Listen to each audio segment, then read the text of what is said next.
for me, like grew up Catholic, so like the whole early life was all Catholicism.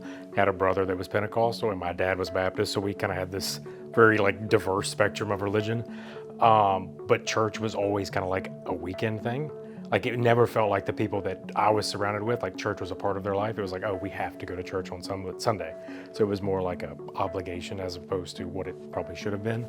And then very early on, and Christine will tell her story, but she kind of had the same thing where, now we look back, it was probably terrible. They were just kind of living that church life where it wasn't really part of what they were. They were just doing it as a reflex. And so it continued that way probably until we were up until recently, honestly, where we found Blackwater. And, we kind of got separated from the church. It was me and Christine against the world for a long time.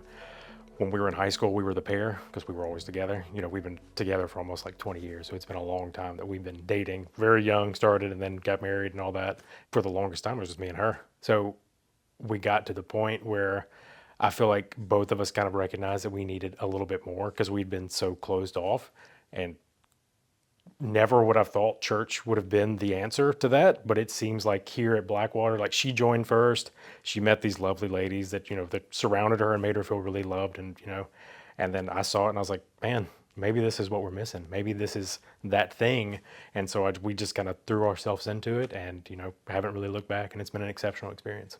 For us, like I said, like, because it was just so us, the biggest part that I'm noticing, like God speak through us, is like having a community that we can build around and we can have other people in our lives. With the girls being special needs, we were always so careful, but now it's just like we have this church community. Let's do it. Let's take advantage of it. Let's allow the girls to be crazy.